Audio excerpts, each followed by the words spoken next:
Éric, re-bienvenue sur le podcast. Oui, bien, merci encore pour l'invitation. Rebonjour. Oui, écoute, la dernière fois, c'était super intéressant. Fait que je pense qu'aujourd'hui, ça va être encore une autre bonne conversation intéressante. Le sujet, en fait, c'est la santé intégrative. Est-ce que tu peux nous expliquer un petit peu, c'est quoi la santé intégrative? Oui, oui, bien sûr. Puis en fait, j'ai l'impression que tu as rajeuni un peu. D'après moi, tu as appliqué Ça, mes recommandations, c'est ça? j'ai pris tes conseils en note. Oui. Euh, écoute, la santé intégrative versus ce qu'on fait en fait au Québec actuellement avec la médecine conventionnelle, là, c'est le fait de considérer pour un problème de santé donné tout ce qu'on pourrait mettre en application basé sur les données probantes, bien sûr, et l'expérience clinique. Donc, ce n'est pas une question de faire place aux charlatans ou au sacrifice de chèvre ou d'autres types de pratiques, en fait, qu'on pourrait penser, hein. Il n'y a pas de la magie dans ça. C'est de considérer ce qui pourrait être appliqué, toujours en prenant en considération aussi le désir de la personne de ce qu'elle veut mettre en application. Donc, il y a bien sûr beaucoup de facettes dans ça où en santé intégrative, on va s'attarder aussi à considérer la personne dans sa globalité, hein, et considérer aussi qu'en santé humaine, l'absence de maladie, c'est pas ça de la santé. La santé, c'est plus que l'absence de maladie, puis même la santé pourrait même être rétablie et être optimisée. Donc, par rapport à ce qu'on fait en fait actuellement dans le système de santé conventionnel, on va généralement traiter un symptôme sans nécessairement rétablir la santé. Le meilleur exemple de ça, c'est la glycémie ou encore dans le syndrome métabolique, l'augmentation de la pression artérielle. C'est que souvent, dans une mauvaise santé métabolique, le premier des petits drapeaux d'alerte qu'on va lever, en fait, au niveau du fonctionnement du corps humain, c'est la pression artérielle qui va monter. Ben, nous autres, on va donner un médicament pour la pression artérielle qui va la ramener à la normale. Puis là, ben, on va considérer que tout est correct, ta pression est redescendue. Oui, mais c'est parce que si ta pression avait monté parce que tu avais des mauvaises habitudes de vie, ça, c'est un drapeau d'alerte que là, tu viens de le baisser, tu sais. Sans rien corriger d'autre, en attendant que le prochain problème apparaisse. Tu comprends ce que je veux dire? Le drapeau, il risque de revenir. C'est ça. Et ça, c'est notre médecine conventionnelle versus, en fait, la santé intégrative va s'attarder à qu'est-ce qui a causé la problématique. Donc, on va aller dans une approche fonctionnelle qu'on devrait dire, en fait, qui a été beaucoup popularisée par les Américains, hein, ou qui parle de nutrition fonctionnelle, de médecine fonctionnelle aujourd'hui, qui a beaucoup d'intérêt en passant, là, où là, ils vont se soucier dans une approche fonctionnelle de qu'est-ce qui a causé la problématique, comment on peut rétablir la santé pour éviter que tu continues sur ta pente descendante ou encore on puisse même éventuellement considérer d'optimiser ta santé. Donc, ça, c'est plus la globalité de la santé en tant que telle qu'on va considérer, puis la dimension, si tu veux, d'une approche fonctionnelle à travers de la santé intégrative. De l'autre côté, la globalité de la personne, mais c'est que, encore là, admettons qu'on prend la pression artérielle, c'est quoi qui a créé la problématique? Si on est devant le fait que c'est une personne qui vit énormément de stress ou est carrément d'un point de vue psychologique, en fait, en détresse d'un point de vue psychologique, parce qu'elle vit des choses difficiles dans sa vie, puis que là, que la pression artérielle vient de monter. La solution, c'était probablement pas de donner des pilules. Et malheureusement, c'est ce à quoi on risque de faire face avec le système de médecine actuel, en fait, le système de santé actuel, c'est qu'on va y donner des pilules, puis on va la renvoyer chez eux. C'est possible que le médecin soit suffisamment alerte pour se dire hey, la personne que j'ai en face de moi, elle va pas bien, il faut que je la fasse voir par quelqu'un d'autre. Mais c'est un des exemples, en fait, la question de la santé émotionnelle, mais ça fait partie de la santé humaine. Fait que de considérer l'humain dans sa globalité, c'est aussi de la santé intégrative. Est-ce que est-ce que c'est censé être un complément à la médecine conventionnelle ou c'est plus là pour le remplacer? C'est comment est-ce que les gens voient ça un peu? En fait, j'adore ta question parce qu'on devrait faire attention au réflexe de toujours tout euh, opposer, en fait, hein, surtout dans le domaine de la santé. La santé intégrative, c'est de tout considérer les approches, y compris la médecine conventionnelle. La médecine conventionnelle en fait partie, en fait, de la santé intégrative. Et tout comme hein, je viens d'en parler pour la pression artérielle, en considérant la situation de la personne en particulier, puis qu'est-ce qu'elle veut mettre en application. Donc, ça va changer d'un individu à l'autre. En fait, qu'est-ce qu'on devrait proposer comme approche la plus pertinente pour une personne, mais ça va demeurer encore le désir de la personne, en fait, qui devrait être respecté d'un concept de santé intégrative, d'être mis en... Ça ne veut pas dire que la personne ne voudra pas utiliser les médicaments, loin de là. Hein, c'est possible que la personne veuille quand même utiliser la médication, mais qu'en même temps, elle veuille aussi rajouter c'est de la pression artérielle, en fait, des exercices de relaxation, de réduction du stress, de l'activité physique, en fait, plus intense, une amélioration de toutes les facettes de son alimentation. Si jamais c'est tout simplement une démonstration d'un début syndrome métabolique, tu sais, tu comprends à quoi je veux en venir, là, mais c'est ça, la santé intégrative. Mhm. Le but, c'est pas de pointer du doigt un peu, là, je vais dire comme ça, la médecine plus Non, non. conventionnelle, c'est vraiment d'amener une idée plus globale. C'est un peu comme Ouais. ça que je le vois. Puis en fait, tu sais, même moi-même, je peux avoir des fois, je peux donner l'impression, en fait, de pointer du doigt la médecine conventionnelle, mais honnêtement, nos médecins actuels font extrêmement bien ce qu'on leur a demandé de faire.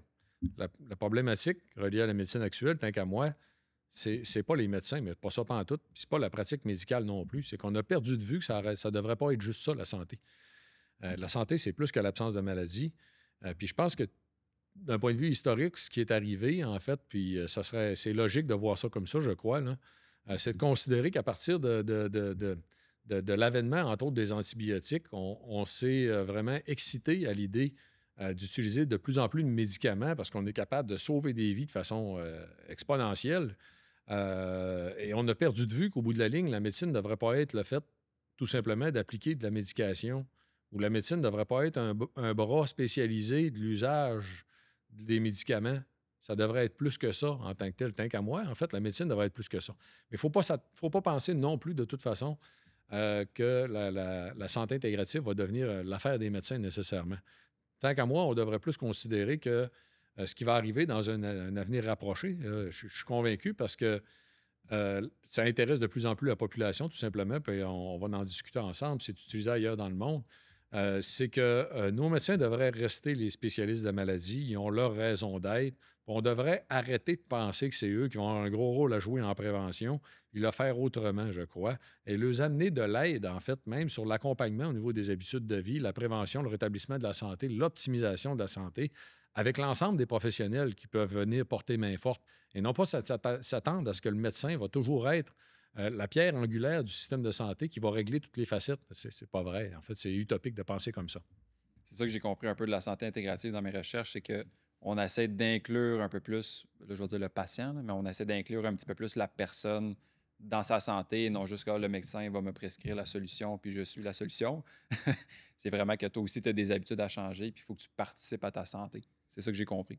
Oui, et c'est une facette extrêmement importante qui est facile à comprendre. En fait, actuellement, au Québec, on est rendu dans un extrême, en fait, du système de la maladie. Là, puis je sais qu'il y a des gens du système de santé qui n'aiment pas que je dise ça, ça ne me dérange pas.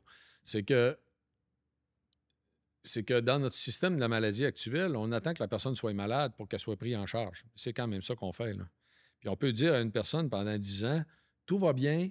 Techniquement, on serait capable de savoir que cette personne-là est en train de faire de la résistance à l'insuline, là, puis qu'elle va développer un syndrome métabolique. Puis même encore, une fois que la pression artérielle va être réglée, qui est souvent le premier des drapeaux qui va se lever, on va baisser le drapeau, puis on va encore continuer à lui dire tout va bien jusque dans 10 ans, en fait, qu'elle soit diabétique de type 2 ou qu'elle ait d'autres problèmes de santé. Puis tout au long du processus, on va abourrer de médicaments. C'est-tu vraiment ça que la personne a voulu? C'est sûr que c'est pas ça que la personne a voulu en tant que telle. Et là, donc, c'est de ramener les choses, un, sur c'est quoi que la personne veut, puis deux, c'est qui le responsable de sa santé. Je veux dire, comment qu'on fait pour se rendre là, aujourd'hui, dans le mode de fonctionnement de notre système de santé, où on est nos propres assureurs? Entre moi et toi, puis je l'ai déjà dit en entrevue, on est une gang d'épais là-dessus. Là. Je veux dire, non, mais c'est vrai. Y a-t-il un assureur dans le monde qui se contrefout de l'état de santé des gens qui sont ses assurés? Il y a rien que nous autres, en fait. Puis même quand on regarde les autres systèmes de santé qui couvrent en fait une vaste majorité de parties de la population, généralement, dans les autres pays, ils vont s'attarder quand même beaucoup à la prévention parce que bon, il y a plus beaucoup de gens ailleurs dans le monde qui ont compris que ça mène nulle part de traiter de la façon dont on traite actuellement ou de considérer la santé comme on la considère actuellement au Québec. Donc, puis là, la population, dans ça, qu'est-ce qu'elle fait? Bien, on les a appris. On les a appris à ce que tout va bien. Le jour où ça ira pas bien, je vais te le dire. Puis je vais te dire à ce moment-là quoi faire pour ta santé. C'est ça, en fait, notre culture de la maladie. Ce que moi j'appelle la culture de la maladie, c'est ça. Et en contrepartie, qu'est-ce que ça devrait être? En fait, ça devrait être une personne responsable de sa propre santé. Jamais on devrait remettre la responsabilité de notre santé dans les mains de quelqu'un d'autre. Et une personne responsable de sa propre santé devrait être en mesure de prendre des décisions pour ce qu'elle va mettre en application et surtout pas se faire dire comme dans des cas d'hypertension, comme on parle depuis le début, ou encore la dépression. J'aime bien l'exemple de la dépression qu'on pourra prendre ensemble. Surtout pas se faire dire que la seule affaire qu'elle peut mettre en application, c'est les médicaments. Parce que honnêtement, c'est ça qu'on se fait dire au Québec. Puis, je peux prendre un autre exemple, en fait, qui m'a fait tomber en bas de ma chaise. Dans ma famille et moi, il y a des cas de BRCA1, BRCA2, en fait, là, des mutations génétiques qui réduisent de beaucoup l'espérance de vie. On a parlé ensemble de longévité, l'espérance de vie, de la génétique. Alors, il y a des facteurs génétiques, en fait, qui réduisent nos chances de vivre plus longtemps, mais qui, en fait, dans pratiquement tous les cas, on a montré que si tu as des très bonnes habitudes de vie, tu es capable de ramener tes risques à la normale. Bien, un de ceux-là qui est très, très important, c'est le BRCA1, BRCA2, là, qui sont, en fait, les gènes reliés au cancer du sein, qui va augmenter aussi chez l'homme les risques de cancer du sein, puis même les risques de cancer de la prostate chez l'homme aussi. Ceci étant dit, ces risques-là, il y en a dans ma famille. On est allé se faire tester au Centre Rose à Québec, qui ont été du monde extraordinaire, hein, honnêtement. Je n'ai rien à dire sur tout ce qu'ils ont fait. Puis le fait qu'on ait accès à ces services-là, c'est extraordinaire. Pourquoi on est allé? C'est parce que ça vient de la famille à mon père. Mon père est décédé, ça fait qu'on n'avait pas le choix. Mon frère a 3 filles, moi j'en ai une, puis on a une sœur, tu sais. On ne sait pas finalement si mon père était porteur. Ça fait que là, ben, on s'est dit, ouais, ce serait peut-être mieux de le savoir si jamais c'est le cas. On ne l'est pas.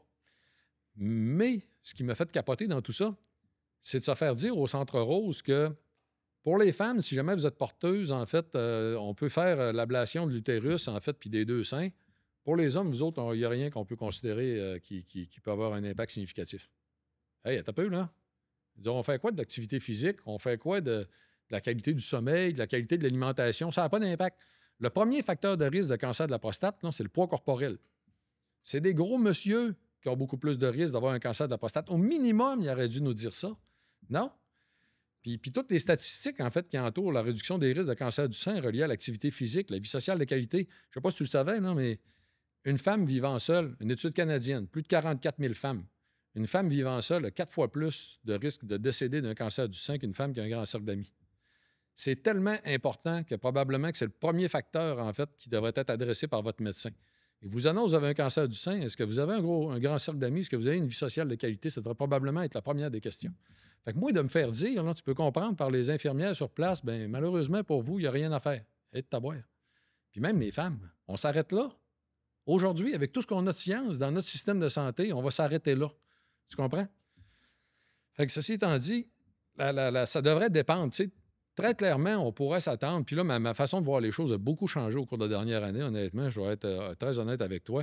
J'ai longtemps cherché une façon que d'amener le système de santé, en fait, puis nos modes de fonctionnement à adopter de la santé intégrative. Mais je pense que le changement va passer par la population en premier lieu, par monsieur, madame, tout le monde qui va le demander. Puis pourquoi aujourd'hui je pense de même? C'est entre autres à cause de l'expérience, en fait, ou le vécu, en fait, d'une personne que je trouve fabuleuse, qui est devenue une amie aujourd'hui, qui s'appelle Sophie Reyes, qui a écrit le livre « Un cancer en cadeau ». En fait, Sophie a fait face à un cancer du sein agressif qu'elle a détecté complètement par hasard, en fait, pour un examen qui, garde, c'est vraiment une chance inouïe, parce qu'il aurait pu passer à côté, pas le voir, puis elle n'était pas cédulée, elle est allée au privé, elle a décidé elle-même de faire... Puis il n'y avait pas nécessairement une masse détectable, là. C'est ça qui est capoté dans son cas. Mais ils se sont rendus compte que c'est un cancer agressif, puis elle a décidé de prendre un paquet de mesures, justement, en lien avec ça. Mais elle a décidé elle-même de faire de la santé intégrative. Puis elle a décidé elle-même, en fait, de demander à tous les professionnels avec lesquels elle interagissait de respecter son choix puis de l'accompagner dans la démarche. Fait que la santé intégrative, avant tout, en fait, là, ça devrait être la personne qui va le demander et qui va elle-même choisir de s'informer au mieux de sa capacité. Et si on était moindrement intelligent, en fait, comme assureur, bien, on essaierait de faciliter le processus. Puis là-dedans, il y a 2 raisons qui sont, tant qu'à moi, des évidences scientifiques épatantes, là. Un, c'est que quelqu'un qui va appliquer plusieurs approches risque de bénéficier d'un effet synergique de l'ensemble des efforts qu'elle va mettre dans une direction. Mais 2, c'est que la personne en question, elle a pris la décision. C'est qu'elle est partie prenante dans la décision qui a été mise en place et non pas, elle ne vient pas de se faire dire qu'une approche paternaliste qu'elle devrait faire pour sa santé. C'est sûr que tu vas avoir des meilleurs résultats, c'est évident. Fait que là, tu as une personne qui est moins stressée parce qu'elle a un rôle à jouer dans tout ça. Qu'est-ce qui est le plus stressant dans la vie? De savoir que tu as un diagnostic puis de te faire dire que la seule chose à faire, on va te la dire. Je vais te donner la liste. Prends ce que je t'ai donné. Hey, taboire, moi, ça ne me rassure pas, là. Attends un petit peu. Je peux-tu savoir, moi, avoir une espèce de portrait de qu'est-ce qu'on pourrait mettre en application, puis moi-même choisir, puis me dire qu'est-ce que je voudrais, tu sais. Puis là, encore là, comme on l'a dit, ça ne veut pas dire de ne pas prendre la médication, là. So what, là? On va la prendre, la médication, ça va de soi, là.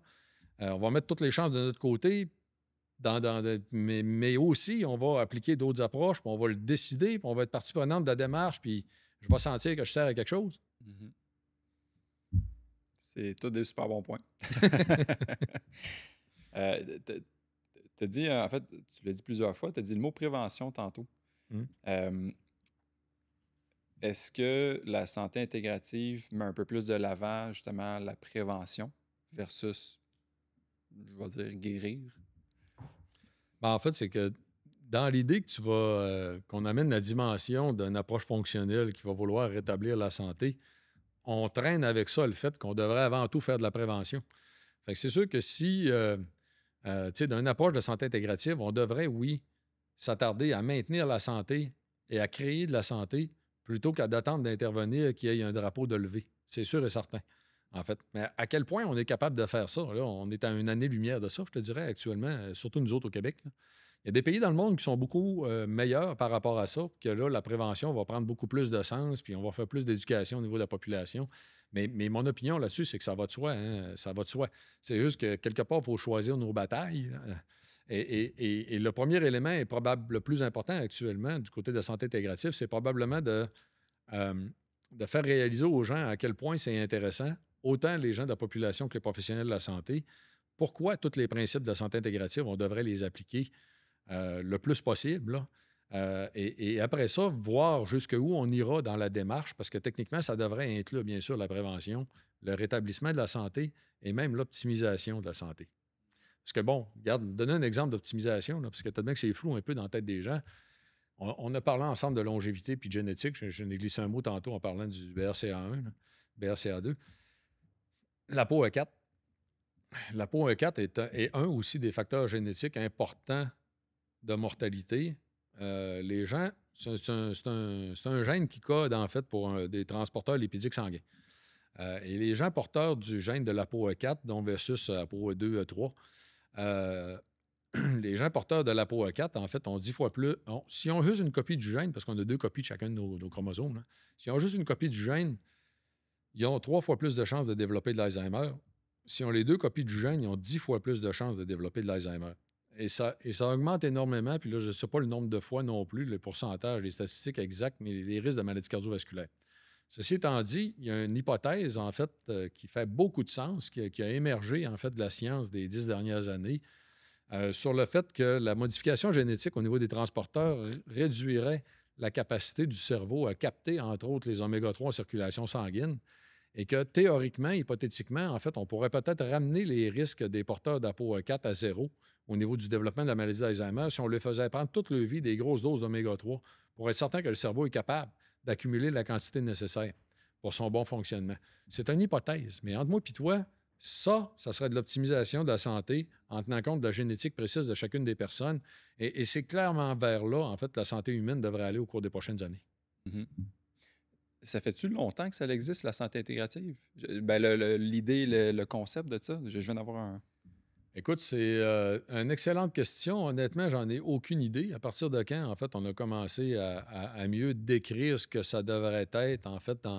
Mais ça fait déjà plus de 10 ans que c'est enseigné à l'Université Harvard. Et ça fait un peu plus que 10 ans maintenant que ça a été recommandé par l'Organisation mondiale de la santé. Okay. Fait que ça ne sort pas de nulle part. Là. En fait, ça fait quand même longtemps que ça existe. Il y a des pays à travers le monde, en fait, qui ont appliqué beaucoup plus qu'ailleurs, en fait, les principes de la santé intégrative. Le problème dans tout ça, c'est qu'au Québec, et ici au Canada, en fait, probablement que la province dans laquelle c'est le mieux développé jusqu'à maintenant, c'est la Colombie-Britannique pour une raison historique. Là.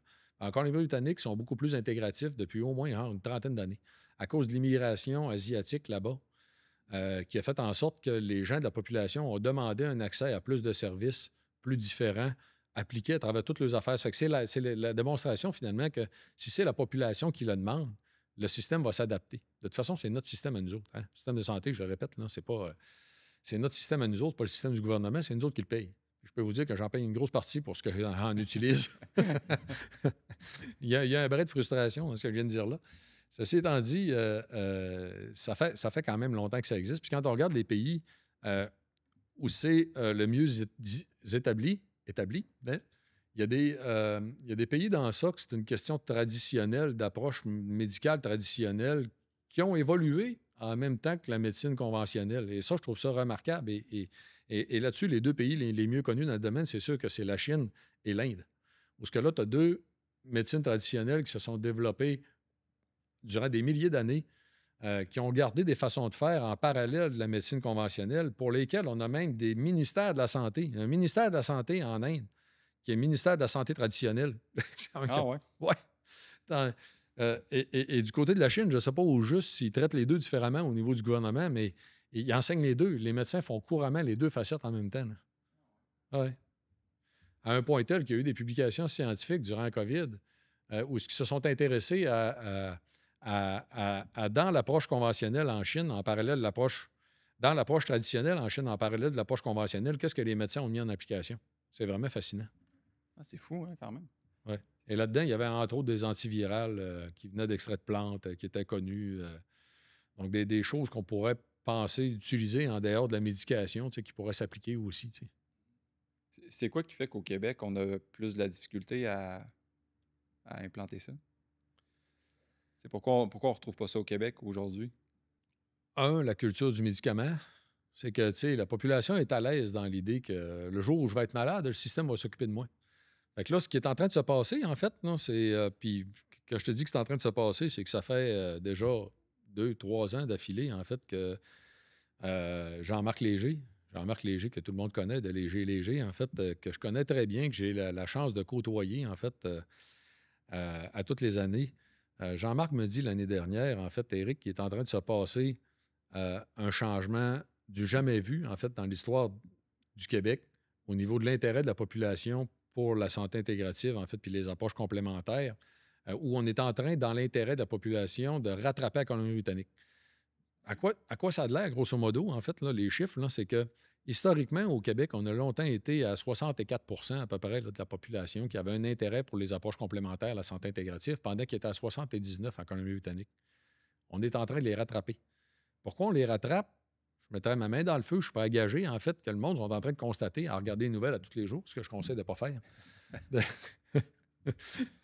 Puis si vous voulez savoir pourquoi, vous écouterez l'autre podcast. L'ancien épisode, oui. Ouais, l'autre épisode.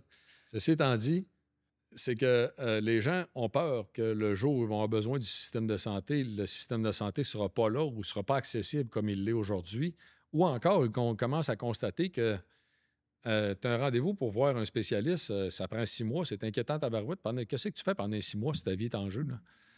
Là? Au lieu de te tourner les pouces et de te pogner le beigne, là, on va regarder ce qu'on pourrait faire d'autre. Et là, donc, il y a un intérêt croissant, je crois, donc pour les approches complémentaires qui d'après moi, s'explique en grande partie pour ça. Mais de l'autre côté, il ne faut pas négliger non plus qu'on est de ces endroits dans le monde où l'effet de la pyramide inversée est le plus prononcé. Qu'est-ce que c'est que l'effet de la pyramide inversée? Hein? C'est la pyramide de l'âge de la population. Là. Où, en fait, je pense qu'il y a 2 ans, en fait, on a traversé le point à lequel on a plus de gens de 65 ans et plus dans la population que ce qu'on en a de 15 ans et moins. Fait que, et là, ça crée, en fait, une pression incroyable, en fait, de gens qui se soucient beaucoup plus de leur santé parce qu'ils font face à la problématique. Honnêtement, il se passe quelque chose à l'âge de 50 ans. Là. Je le vois beaucoup à travers mes amis. Je vais avoir 50 ans cette année. Puis je le vois à travers mes amis, les gens que je connais, etc. C'est qu'à l'âge de 50 ans, il y a une conjoncture qui fait en sorte que d'un côté, tu te fais mettre en pleine face que tu ne seras probablement pas éternel. Ça me surprendrait bien gros. Puis que là, il apparaît des petits bobos, des petites affaires qui sont propres à tous et chacun. De l'autre côté, en fait, tu as plus le temps d'y consacrer de l'argent puis du temps, généralement, parce que là, les enfants sont plus grands, ils ont peut-être déjà quitté la maison, tu as plus de capacité de penser à toi que quand tu étais peut-être plus jeune. Donc, la population vieillissante amène à la fois le phénomène des bobos puis le phénomène de l'intérêt, la capacité, en fait, à prendre plus en charge aussi notre santé. Je suis sûr que c'est ces 2 éléments-là qui expliquent aussi beaucoup l'intérêt grandissant. Mais bon, c'est très positif, tant qu'à moi, qu'on est en train de s'ouvrir beaucoup plus au Québec, en fait, à la santé intégrative. Fait que l'intérêt l'intérêt est là, de ce que je comprends. Est-ce que le système il est bâti ou est-ce qu'il est prêt à accueillir ça en plus grande ampleur? Hey, non, c'est pathétique. En fait, puis honnêtement, je dois quand même saluer des collègues là-dessus, amis, qui sont devenus des amis avec le temps. Les gens d'Humain 360, en fait, Jean-Christophe Poirier, Pierre-Olivier Pinard, qui organisent des événements santé intégrative. Le fait d'amener sur la sellette le mot de la santé intégrative, constamment, au fil des années, avec des événements de qualité qui permettent aussi aux professionnels de la santé de démystifier ce que c'est, en fait, puis d'enterrer l'idée, en fait, que souvent les gens vont avoir que c'est des poupées vaudou, en fait, du sacrifice de chèvre. Là. Bien, ces gens-là nous aident à faire beaucoup de chemin avec la population, ça va de soi, là, autant la population en général que les professionnels de la santé. Là. Ça va de soi, mais t'as peu ta question, je t'ai perdu. Là. C'est de savoir est-ce qu'au Québec, on serait prêt à adopter cette façon de penser-là demain matin? Est-ce que le système est prêt? On a du chemin à faire. Oui, c'est ça. Est-ce que le système est prêt?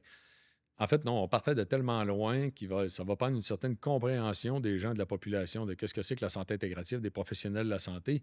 Mais même si demain matin, en fait, on disait Eureka, c'est ça qu'il faut faire, il faut le mettre en application, on a beaucoup de problèmes à régler parce que, moi, prendre un exemple, l'exemple des antidépresseurs que j'ai beaucoup pris dans beaucoup d'entrevues que j'ai données. Avant la pandémie, le Québec était déjà parmi les champions internationaux des antidépresseurs. Et le Québec est une des populations dans le monde où la pandémie a accéléré encore plus l'usage. Aujourd'hui, on donne des antidépresseurs même à des adolescents. Puis il y en a là-dedans que probablement que si on ne fait pas attention, on va en prendre toute leur vie, tu sais. Comme si c'était normal, en fait. Hein? Comme si la dépression était due à une carence en Prozac. En fait, c'est pas ça, je te le garantis. Ceci étant dit, admettons qu'on prend la dépression comme exemple. J'adore la question de la dépression. Pourquoi j'aime ça tant que ça? C'est que quand on regarde ce que la santé intégrative pourrait apporter, là, d'un point de vue scientifique, je suis convaincu, je suis prêt à en débattre avec qui voudra le faire, en fait, là, que le plus gros impact qu'on peut avoir sur la dépression, l'impact qui va être le plus pertinent, c'est l'activité physique. C'est l'activité physique avec intensité. Et là, je ne suis pas en train de dire, en fait, que les gens dépressifs devraient faire de l'activité physique tout simplement. Non. C'est juste que si on voulait être très objectif, en fait, et très honnête intellectuellement, les gens qui font une dépression, on devrait leur expliquer que oui, s'ils prennent des antidépresseurs, ils ont peut-être une chance de se remettre beaucoup plus rapidement, mais que deux, s'ils considèrent toutes les autres approches de santé intégrative qu'ils peuvent considérer, dont l'activité physique, dont les approches de psychologie, en fait, qui pourraient les accompagner, peut-être certains types de suppléments, une amélioration de leur alimentation, qui ont peut-être une chance de prendre des antidépresseurs beaucoup moins longtemps, de peut-être pas causer justement de dépendance ou d'accoutumance, peut-être pas prendre 40 livres qui va accentuer la problématique. Tu sais que ça pourrait avoir beaucoup de bienfaits pour eux, puis là, de les amener à choisir. Ben là, encore là, comme je le disais tantôt, la personne en question qui a pris une décision pour elle-même, surtout d'une situation de dépression, elle n'est pas en train de se faire dire qu'est-ce qu'elle devrait faire. Elle est en train de choisir pour elle ce qu'elle veut mettre en application. C'est sûr qu'on va avoir des meilleurs résultats, c'est évident. Et là, ben, on est une des populations les plus épouvantables sur l'usage des antidépresseurs à l'échelle mondiale. Isaac, ça te fait-tu plaisir que je te dise ça aujourd'hui? Du tout. Écoute, ça fait au moins 15 ans que ça fait manchette à l'échelle internationale. C'est épouvantable. Tapez, en fait, là, je l'invite à toutes les gens qui nous écoutent, tous ceux qui nous regardent, à taper sur Google, en fait, antidépresseurs Canada ou antidépresseurs Québec. C'est épouvantable. Ce que vous allez trouver, c'est que ça fait terriblement longtemps que c'est connu, qu'on est des champions internationaux d'année en année. Ah oui, puis ça continue. Fait que, tu sais, aujourd'hui, le système, bon, pour revenir à ta question, admettons qu'on tombe, parce qu'il y en a il y a beaucoup de médecins, en fait, qui voient clair dans la situation et qui se disent, mon Dieu, la médecine d'aujourd'hui, ça ne devrait pas être ça, en fait. Là. Puis moi, j'en ai plein des amis médecins qui sont comme ça. Puis des amis médecins, entre autres, qui sont allés se former aux États-Unis en médecine fonctionnelle parce que les cours ne sont pas offerts par nos universités ici au Québec, malgré le fait que le programme va être reconnu par le Collège des médecins. Ça, c'est le monde à l'envers. Du point de vue de la science, là, c'est comme si on continue, après au moins une dizaine d'années de cette pratique-là, là, que nos médecins vont se former aux États-Unis pour des cours qui ne sont pas offerts au Québec sur certaines avancées de la médecine qui sont extrêmement intéressantes, en fait, tant qu'à moi, la médecine fonctionnelle. Euh, Ceci étant dit, donc, même si on avait des médecins qui sont très allumés sur la question de la santé intégrative, qui veulent en mettre en application, puis ils parlent à Joe Blow, en fait, qui est dépressif, puis qui explique toutes les affaires, puis Joe Blow, il dit, sais-tu, oui, je vais prendre des antidépresseurs, mais je voudrais prendre aussi l'activité physique. Qui pourrait m'accompagner là-dedans? Un, médecin en question, il n'y aura pas personne à référer. Le système n'est pas fait pour référer vers un kinésiologue qui s'occuperait de la personne puis de la prendre en charge. Puis on n'a pas formé techniquement non plus des kinésiologues spécialisés sur la question. Je ne dis pas qu'il n'y en a pas, il peut y en avoir en fait au Québec, qui se sont penchés beaucoup sur la question en fait, puis qui seraient justement les meilleurs répondants. Mais ils sont où? Comment est-ce qu'on fait pour les retrouver? On n'a même pas le système pour le faire, tu comprends? Fait que quand tu me dis, est-ce que le système de santé est prêt pour ça? Eh mon Dieu, on est loin à tabarouette. Là. C'est que la structure ne permet pas ça, l'éducation n'est pas faite pour ça, on a beaucoup de croûtes à manger, mais ça n'empêche pas que c'est quand même... Moi, tu l'auras probablement compris après tout le temps depuis lequel on s'est parlé avec notre premier entretien puis celui-là, que je suis un idéaliste. En fait, pour moi, j'ai des idéaux qui font en sorte que je vais marcher tout le temps dans cette direction-là, peu importe ce que ça peut représenter comme difficulté. Puis au bout de la ligne, au pire, je vais me dire, bon, on a fait du chemin. Tu comprends? C'est ça. La meilleure façon de manger un éléphant, c'est boucher à la fois. La première fois que je l'entends, celle-là, mais elle est bonne. Elle est bonne. C'est simple. OK. Ben écoute, je pense que presque tout le monde aurait à gagner si on changeait un peu notre système actuel puis on faisait un virage un petit peu plus vers la santé intégrative. Hey, c'est tellement évident. C'est que, tu sais, juste se poser la question minimale de est-ce que dans la situation à laquelle on fait face, on est capable de rétablir la santé? Puis là, je vais te donner 2 cas complètement épouvantables. Là. Je veux dire, on a eu une spécialiste au Québec, je ne devrais pas dire spécialiste, on n'a pas le droit, une experte au Québec de la santé métabolique, qui est une médecin, qui est allée se faire former aux États-Unis, qui donne des conférences un peu partout à l'international, qui a développé une très grande expertise en santé métabolique, qui va aider des gens à renverser un diabète de type 2. Puis je peux vous la nommer, c'est Dr. Evelyne Borduas-Roy, qui fait partie de la clinique du CMIE. On sait qu'on est capable de renverser des diabètes de type 2. Puis en parallèle, en fait, le système de santé est encore orienté à traiter ces gens-là jusqu'à la fin de leur jour. Pour bénéficier de l'expertise de la médecin en question, il faut aller au privé. Puis nous autres, comme assureurs, on accepte encore que ces gens-là qui ont un diabète de type 2, là, parce qu'il faut se dire la réalité, là, on ne stabilise rien. On les stabilise dans un état malade. Parce que le niveau à lequel on va stabiliser leur glycémie est un niveau trop élevé pour ce qui devrait être à la normale. Et on ne peut pas faire mieux que ça que la médication parce qu'on les rendrait malades des médicaments. Ça fait qu'au lieu de les rendre malades des médicaments, on stabilise leur situation dans un état malade et plus longtemps. C'est ce que moi j'appelle le vivre vieux et malade plus longtemps. Pourtant, on sait qu'on serait capable de les rétablir. Puis ces gens-là coûteraient pas mal moins cher de rétablir leur santé que de les traiter avec des médicaments, puis tout ce que ça va occasionner au système de santé, parce que ces gens-là, là, c'est un puits sans fond, les problématiques de santé qu'ils vont avoir. Là. Puis là, je ne tire pas de roche à personne dans tout ça. Je dis que nous autres mêmes, comme système de santé, c'est complètement inacceptable de continuer à faire ça. Et je peux te donner un autre exemple qui était patent. Quelqu'un qui fait une crise cardiaque. On l'admet à l'hôpital, on y fait 3 pontages, ça a coûté genre 10 000, peut-être bien 15 000 $ au système de santé avec l'hébergement, en fait, qui est relié, l'hospitalisation associée à ça. Je ne remets pas ça en compte, là. Je ne remets pas ça en question. Mais ce que les statistiques nous disent, c'est que ces gens-là qui ont fait une crise cardiaque, si tu les prends en charge, tu améliores les habitudes de vie, en fait, que tu changes la trajectoire, tu vas tout changer. Il y en a 20 de ces gens-là qu'au cours de la prochaine année, après une première crise cardiaque, là, 20 au cours de la prochaine année vont être réhospitalisés. Si tu réorientes leur trajectoire, là, ce 20 %-là, la majorité, tu vas les sauver. Mais là, on regardait rien que sur une période d'1 an. Si tu regardes sur une période de 5 à 10 ans, là, ça doit être capoté, la quantité de gens qu'on pourrait... Puis là, je parle pas rien que de sauver des coûts pour le système de santé parce que tu les as pas traités, ces gens-là. Mais de l'autre côté, ils vivent mieux, ils profitent plus de la vie, sont plus en forme, leur niveau d'énergie est plus élevé, ils jouent avec leurs petits-enfants, ils se demandent pas pourquoi ils ont perdu la mémoire. C'est tout ça, là, je veux dire. Quand je dis qu'on est une gang d'épais comme société, en fait, avec le système de santé actuel, c'est à ça que je fais référence. Je veux dire, on est notre propre assureur dans lequel on tolère ce que je suis en train de nommer là, pour lesquels, en fait, en santé intégrative, on devrait... Écoute, la première affaire première chose à appliquer, tant qu'à moi, ça serait de s'assurer que tous les cas où on peut rétablir la santé, qu'on se donne l'objectif de le faire. C'est sûr. Là, t'es pognés, les gens, ils sont associés. Puis c'est ça, c'est le minimum. On fait ça. Après, bien sûr, on essaie de mettre en place des vraies activités de prévention. Pourquoi j'insiste, en fait, puis pourquoi je dis ça de cette façon-là, là? C'est que c'est pas en donnant des pamphlets, en fait, dans des cliniques qu'on fait de la prévention, c'est pas ça. Puis actuellement, la prévention, c'est comme si on est gêné d'en parler. On n'en parlera pas de façon aussi efficace qu'on va le faire avec la médication. Puis tant qu'à moi, c'est ça qu'il faut faire.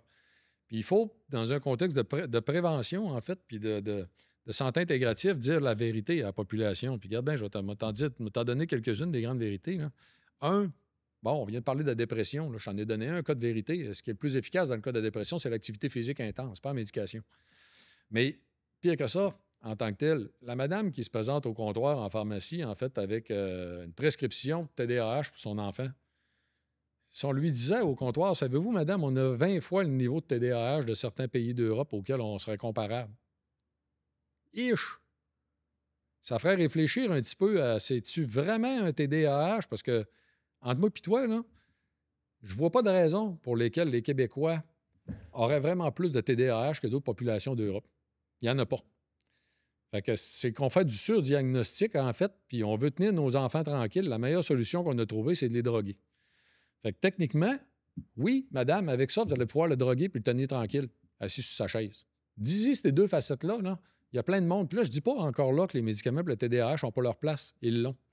Ils l'ont, mais au même niveau que ce que les populations de l'Europe ont fait, en faisant attention pour pas nécessairement donner des médicaments comme ça à des enfants où la vraie problématique, elle ne vient pas nécessairement d'un manque de capacité à garder sa concentration, mais de raisons psychosociales qui font en sorte qu'il n'est pas capable de se concentrer à l'école. Là, on va le droguer à la place pour le tenir tranquille sur sa chaise au lieu d'intervenir comme on aurait dû. Puis on va faire quoi avec ces enfants-là? Comment ça va évoluer? Comment ils vont vieillir? En fait, on est-tu en train de scraper des vies, là? Je pose des questions, mais honnêtement, là, regarde, c'est des questions qui devraient être posées. Fait que si la prévention, si on veut un jour que la prévention prenne vraiment sa place, il faut dire la vérité à la population, autant sur ce que ça représente, l'usage actuel des médicaments, en fait, puis pas avoir de gêne à le faire. Pourquoi qu'on l'aurait? Pourquoi qu'on est gêné de parler de la surconsommation de médicaments? On a si peur que ça que les gens arrêtent de s'en servir. En fait, je ne sais pas si tu savais, Isaac, là, mais je vais continuer, ça me fait du bien. On est en train de faire ma thérapie personnelle. Là. Tu pourras m'envoyer une facture. La raison, en fait, derrière, pourquoi qu'on le fait pas, en fait, pourquoi que l'usage du médicament, en fait, est si vanté. Un autre exemple, là, 2018, le Journal du médecin canadien, en 2018, a publié un article. C'est le journal qui, normalement, devrait orienter la pratique médicale au Canada. Okay, c'est assez simple. Là, a publié un article disant aucun usage justifiable, zéro open bar, de tous les benzodiazépines et benzo-like passés 65 ans. C'est des médicaments qui sont utilisés pour le contrôle de l'anxiété, en fait, puis comme somnifère. Zéro. On aurait quelque chose comme 30 puis bon, admettons que je veux être gentil dans la statistique, 20 des gens de 65 ans et plus qui utilisent de ces médicaments-là, on est 7 ans après. Comment ça se fait qu'on dort au gaz à ce point-là? Parce qu'on sait finalement que ces médicaments-là, on devrait s'empresser d'arrêter, en fait, l'usage le plus possible dans la population. Puis on a des gens âgés qui utilisent ça depuis 10 ans. Et là, je ne remets pas en question que décès, en fait, de l'être cher, la personne est toute à l'envers, ça fait 3 semaines qu'elle n'a pas dormi, il faut essayer de l'assommer, qu'elle dorme un peu, qu'elle soit capable de se reprendre puis de remonter à la pente parce qu'elle va finir en dépression. OK, momentanément, on donne de quoi? Que le momentanément dure 10 ans, j'ai beaucoup de problèmes avec. Là. Et souvent, même, on voit du monde dans la population qui ne savent même pas que le médicament qu'ils prenaient était un antidépresseur. Écoute, il y a quelques années, là, quand Isabelle Maréchal était au 98,5, en fait, maintenant, elle est au 99,5, hein? Petit coucou à Isabelle, avec qui je collabore à l'occasion. Elle rouvre les lignes, hein, en fait, puis elle prend des gens de la population qui parlent, en fait, qui posent des questions.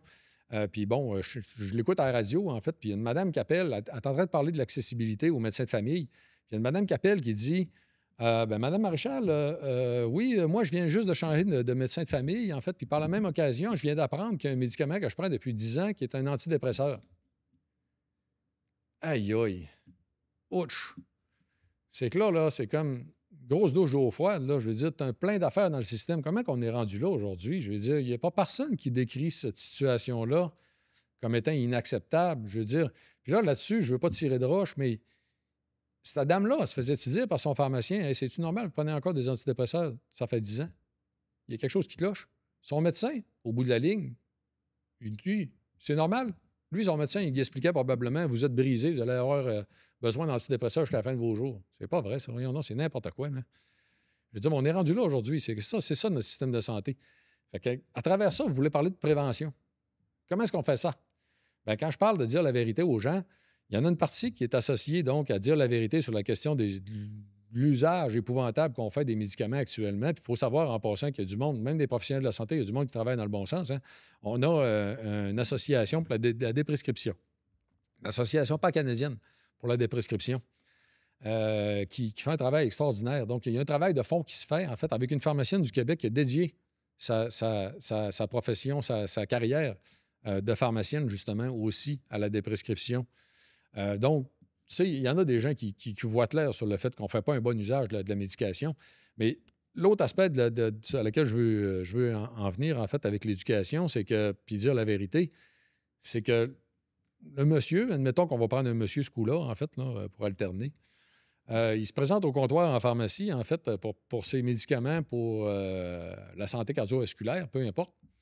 Il se ferait dire, bien, tenez, monsieur, avec ça, vous allez réduire de 20 à 30 vos risques de santé cardiovasculaire, vos risques de maladie, en fait, associés à la santé cardiovasculaire. Mais sachez en passant que les saines habitudes de vie réduisent de 84 à 92 les risques. Ouais.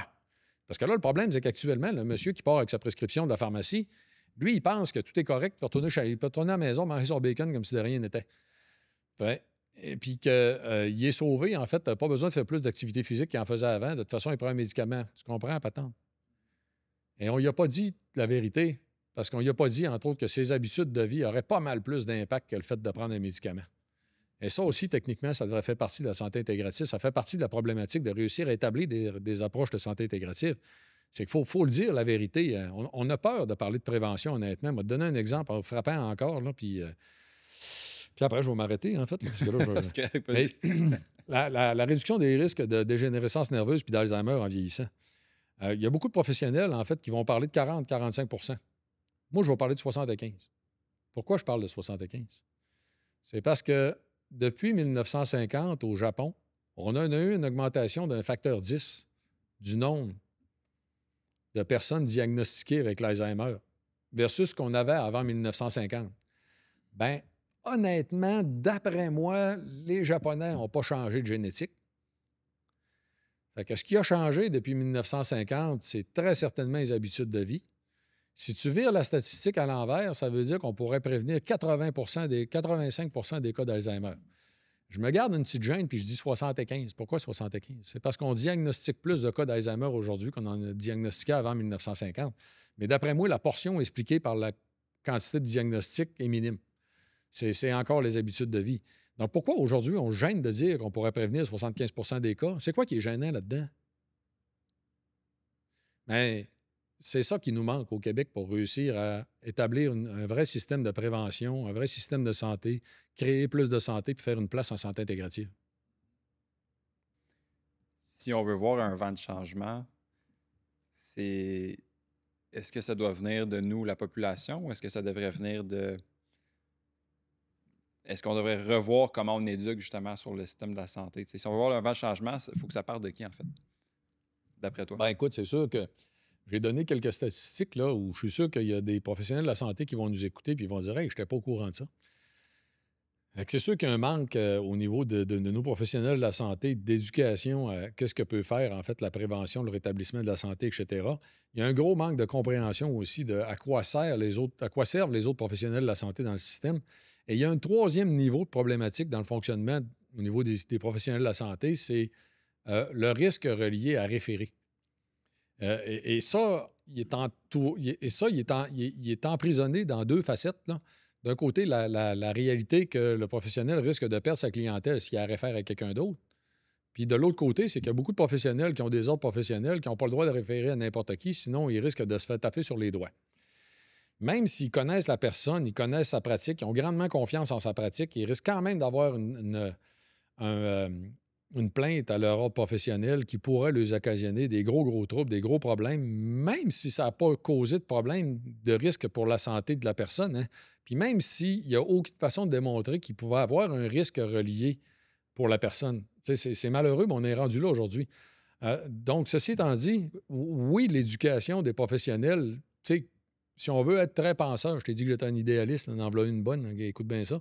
On pourrait avoir une espèce de tronc commun, puis celle-là, je la tiens de Chantal Lefebvre, en fait, qui est une ancienne enseignante de l'Université de Montréal, en fait, hein, qui a fait beaucoup dans la santé intégrative, en amenant beaucoup de cours de santé intégrative à l'Université de Montréal au fil des années.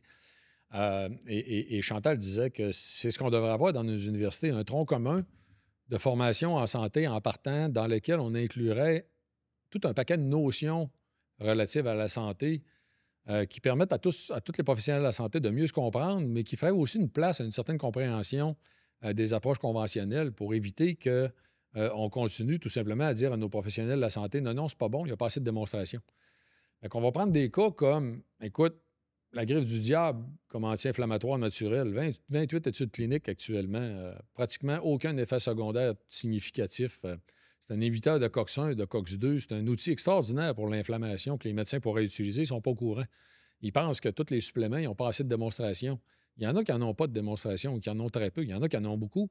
La valériane, 60 études cliniques méta-analyses qui confirment en fait l'efficacité autant pour le sommeil que l'anxiété dans le jour. Pourquoi on ne s'en sert pas? Entre autres, nos gens âgés, là, la valériane ne cause pas de somnolence, elle ne va pas causer d'étourdissement, de risque de tomber au cours de la nuit si tu te lèves pendant ton sommeil. Donc, on a des. Puis là, je te parle de solutions, de suppléments, parce que je connais bien le domaine. Mais on a des solutions qui ne sont pas enseignées, finalement, que les professionnels de la santé ne le savent pas. Ça fait qu'ils vont dire à la population. Puis la population, de l'autre côté, pense que les professionnels de la santé sont formés. Nos pharmaciens, nos médecins au Québec, là, pas de formation sur les produits de santé naturelle à l'université. Fait que s'il y en a qui s'y connaissent, c'est parce qu'ils ont pris la peine d'être formés après leur cursus universitaire, ce qui est relativement rare, là. Mais pourtant, souvent, ils vont se prononcer puis ils vont dire ah ouais, mais sais-tu, non, ça marche pas, ou non, ça, c'est pas si. Ben, en fait, ils ont fait comme tout le monde, ils sont allés voir sur Google puis ils se sont renseignés. Mais on devrait, en fait, mieux former nos professionnels sur qu'est-ce qui est possible de faire avec les approches complémentaires, qui en aient une belle compréhension, faire comprendre qu'on a tout à gagner à référer. J'ai un naturopathe qui est très proche de moi, que je connais bien, qui est un ami personnel, Dino Alicas, qui est président de l'Association des naturopathes agréés du Québec. Passé, Dino, en. Pas encore. Pas encore, ça s'en vient? Possiblement. Possiblement. En fait, Dino me disait dernièrement que lui, il n'a jamais eu autant de clientèle depuis qu'il a ouvert sa pratique à référer le plus possible à tous les autres praticiens parce qu'il retourne la balle. Fait que la santé intégrative, il faut comprendre ça. En fait, à partir du moment où toi-même, tu vas être reconnu comme ayant une approche très ouverte, en fait, dans laquelle tu vas essayer pour le bien-être de ton client, de ton patient, de le référer à quelqu'un qui pourrait plus l'aider ou compléter ce que toi, tu as fait, les gens vont se mettre à faire la même affaire, puis pour le bénéfice de tout, on va être plus efficace à le faire. T'sais. Fait que ça, c'est important que ça soit compris, c'est important qu'on donne des exemples, c'est important, ça va loin. Là. Écoute, je connais un hypnothérapeute très efficace. Le gars, il a été 40 ans infirmier, puis à toutes les fois que je dis ça, il me dit que ça ne le rajeunit pas. Il s'appelle Sylvain Lefebvre, il a une école d'hypnothérapie. Sylvain, aujourd'hui, fait de l'hypnose clinique en salle d'opération pour des gens à qui on ne peut pas donner de médicaments et on va les opérer sous hypnose. Ouais. Autant genre pour des situations de dentaire, des problèmes de dents ou de je ne sais pas quoi, que carrément une opération dans le corps humain. Là, parce qu'on va faire l'opération sous hypnose parce qu'on ne peut pas donner de médicaments pour ces gens-là. C'est épatant, là. Ça fonctionne, là. On pourrait s'en servir. Aux États-Unis, en fait, on a des ostéopathes dans les hôpitaux qui, entre autres, ça a été très bien démontré, en fait, ont une grande utilité chez tous les nouveau-nés à faire de l'ostéopathie, à faire des manipulations, en fait, avec les jeunes enfants, les bébés prématurés. Il y a des belles études, en fait, sur la question. Ils ont ça dans les hôpitaux américains. Je dis, pourquoi que nous autres, on ne peut pas avoir ça aussi dans notre système à nous autres? T'sais? Fait que c'est sûr que ça prend de l'éducation. Il faut savoir les bénéfices que ça peut avoir. Là. Mais il y a plein de bons côtés. Ce qui est le fun, je pense, c'est qu'on peut se baser sur justement d'autres pays qui ont Oui. un peu plus une approche justement intégrative. C'est Ouais, pas ben comme si on essaie quelque chose de nouveau, c'est quelque chose qui a l'air de fonctionner de ce que je comprends. Fait que Oui, bien, effectivement, tu sais, je l'ai dit, c'est enseigné à l'université Harvard, puis l'Organisation mondiale de la santé l'encourage depuis 2014, là, ça fait plus que 10 ans. Mais on a des pays comme la Chine puis l'Inde où c'est une grande réalité historique. En fait, eux autres, ils ont toujours évolué avec les deux types de systèmes. Mais on a d'autres pays, là. En fait, si on regarde l'Allemagne, la Suisse, l'Australie peut-être un peu moins avancée que l'Allemagne puis la Suisse, mais en Allemagne, en Suisse, on va former les professionnels, un peu comme je l'ai mentionné tout à l'heure, avec une espèce de tronc commun où on va s'assurer que tout le monde comprend les rôles de tous et chacun. Et on va en venir à un système, un mode de fonctionnement, en fait, qui est le plus intégratif qui soit possible. Et on a même en Allemagne, en fait, beaucoup de médecins, probablement la majorité, qui vont utiliser les suppléments avant d'utiliser la médication. Tout simplement par principe que si tu as des suppléments qui sont bien faits, qui sont supportés par la science, qui vont avoir un bénéfice, il va peut-être être moins important que ce qu'on aurait avec un médicament, mais tu as moins de risques aussi d'engendrer des effets secondaires, des dépendances, des accoutumances que ce qu'on aurait avec la médication. Puis que si tu te rends compte que le supplément ne peut pas aider dans la situation qui est devant le professionnel en question, bien, tu as toujours la chance par la suite d'aller au médicament. Mais techniquement, aujourd'hui, on est en train de faire le contraire, nous autres, en Amérique du Nord. On remplace des médicaments qui causent des problèmes par des suppléments, justement, avec des meilleurs résultats, parce qu'on causait des problèmes. Mais c'est sûr, ça ne prend pas la tête à Papineau de comprendre qu'on devrait, on devrait faire le contraire. On devrait favoriser, en fait, des approches douces avant tout et y aller, en fait, c'est mon exemple. Je ne sais pas si tu as déjà entendu ça, là, mais c'est de tuer des mouches avec un marteau. Non. C'est un pharmacien qui m'a apporté ça la première fois. J'étais au téléphone avec... en fait, c'est le pharmacien qui est président de l'Ordre des pharmaciens actuellement, ici au Québec, qui s'appelle Jean-François Desgagnés, qui, il y a au moins une dizaine d'années à peu près, il m'avait dit au téléphone, Éric, nos médicaments sont trop efficaces. Jean-François, tu veux dire quoi au juste, là? Ben, il dit, c'est l'équivalent de tuer des mouches avec un marteau. Il dit, ça va marcher, mais tu vas faire des trous dans les murs. Il dit, la logique voudrait, parce que le médicament est une molécule qui, de façon très puissante, va agir sur un seul récepteur et qui risque d'engendrer, en fait, des débalancements parce que tu as poussé sur un seul récepteur à la fois.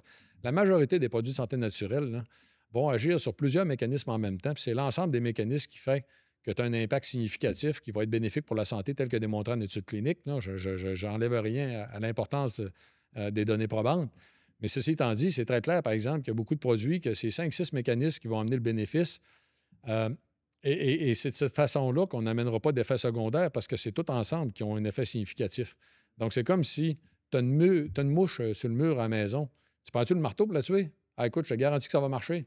Mais moi, j'aurais tendance à essayer de taper ta mouche en premier. Là. Si tu n'en reviens pas à bout avec ta tapette à mouche, je prendrai le marteau. C'est ça. C'est ça l'exemple du marteau. Pour clore la boucle un petit peu, est-ce que tu as des conseils peut-être que les gens peuvent adopter justement pour avoir une approche plus intégrative ou est-ce que tu as un mot un peu pour clore le sujet puis des conseils à donner peut-être aux gens? Oui, bien, écoute, la dernière année m'a amené à beaucoup réfléchir à la meilleure façon, changer mes façons de voir par rapport à la façon d'y arriver. J'en ai parlé un petit peu, j'ai parlé de Sophie Ray, son exemple. Je pense qu'avant tout, c'est ça que la population devrait faire. C'est considérer que la responsabilité de notre santé, elle dépend de nous avant tout. Jamais, jamais, jamais on devrait remettre ça dans les mains de quelqu'un d'autre. Et que les professionnels de la santé qui nous accompagnent sont là pour nous accompagner et non pas pour nous dicter qu'est-ce qu'on devrait faire. Et oui, en fait, si à quelque part vous vous sentez perdu là-dedans puis que vous avez besoin de vous le faire dire, bien, fine. Mais posez-vous toujours la question, qu'est-ce qu'on peut faire de plus? Qu'est-ce qui pourrait être fait en parallèle? Qu'est-ce que je devrais considérer? Écoute, il y a tellement plein de situations. Là, si on regardait le cancer du sein, là, moi, sans aucune retenue, en fait, là-dessus, je vais dire à toutes les femmes qui ont un diagnostic de cancer du sein, tu fais ce que l'oncologue te dit. Mais à côté, par hasard, va voir les données de survie sur les femmes qui ont aussi mis en application les meilleures habitudes de vie, puis entre autres l'activité physique. Vous allez être complètement épaté. Les chances de survie 5-10 ans sont terriblement plus élevées. Ça vaut-tu la peine? Mais bien sûr que ça vaut la peine. C'est le temps de se prendre en main, c'est le temps de... Mais si personne ne lui dit ce que je viens de te dire là, c'est ça le problème. Puis regarde, je vais prendre des cas bien niaiseux, en fait, en santé préventive, où on pourrait intercepter des gens plus à risque, puis on ne le dit pas. C'est clairement démontré par la science qu'une femme qui va avoir des symptômes de ménopause avant 40 ans, c'est 3 fois plus de risques de maladies cardiovasculaires au cours des prochaines années. 3 fois.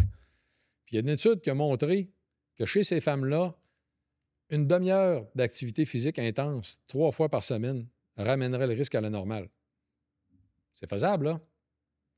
Mais ces femmes-là, on devrait le dire. J'ai une dame dernièrement de 38 ans qui m'a écrit pour me demander qu'est-ce qu'elle devrait faire. En fait, il commence à y apparaître des symptômes de ménopause, etc. Sans vouloir la faire paniquer, en fait, puis causer un problème de sommeil puis de stress, j'y ai quand même dit que c'est sérieux, en fait, parce qu'on sait aujourd'hui que ça, c'est une grosse augmentation des facteurs de risque. Et donc, j'invite les gens, en fait, dans leur santé, à s'informer, à fouiller, à chercher. Surtout qu'avec l'accès qu'on a aujourd'hui à l'information, puis là, bon, bien sûr, faites attention. On retrouve de n'importe quoi sur Internet, ça va de soi, là, avec les influenceurs, etc. Mais on peut quand même prendre la peine de trouver des sources d'informations de bonne qualité, sans dire que tout est parfait. Il n'y a jamais rien de parfait. Là. Mais tu sais, comme par exemple, moi, j'aime beaucoup ce qui est publié sur Santélog ou encore Psychomédia, qui sont des médias francophones numériques gratuits. L'Observatoire de la prévention de l'Institut de cardiologie de Montréal avec Martin Junot, c'est fantastique ce qui se publie là. Donc, il y a façon, ton podcast, de trouver de l'information de qualité. En fait, il faut se renseigner, puis il faut pas accepter de remettre la responsabilité de notre santé dans les mains de quelqu'un d'autre. Et ce que Sophie Reyes m'a appris aussi, qui est important de dire à tout le monde, c'est que les professionnels de la santé vont vous respecter. Au Québec, on a ça au moins dans tout notre système. Il semble avoir un très, très grand respect, finalement. Donc, il y a des gens, entre autres, il y a beaucoup de gens qui m'écrivent, par exemple, me demander qu'est-ce qu'ils devraient faire avec leur supplément versus le médicament. J'irais faire tout le temps au pharmacien. Puis il y a beaucoup de gens qui n'osent pas d'en parler avec leur pharmacien parce qu'ils ont peur de se faire regarder de travers. Regardez, se faire regarder de travers ou d'avoir même de l'indifférence d'une affaire, ça va toujours se faire dans le respect, je vous le garantis. Fait que demandez qu'est-ce que vous pouvez faire de plus. Si vous tombez sur quelqu'un qui n'en a aucune idée, dans le respect, il va vous le dire. Il va peut-être même vous confier à un de ses collègues qui va vous dire, bien, honnêtement, moi, je ne le sais pas, mais lui, il peut probablement t'orienter vers des gens parce qu'il s'y connaît plus en santé intégrative. Tu comprends ce que je veux dire? Mais il ne faut pas avoir peur, finalement, de demander. C'est notre santé qui est en jeu, c'est notre système, c'est nous autres qui devraient demander d'avoir accès à la santé intégrative. Fait que, il faut que les gens s'impliquent tout simplement puis le demandent. Excellent. C'est des super bons conseils. Ça fait plaisir. Merci, Eric. C'est un grand plaisir. Merci à toi.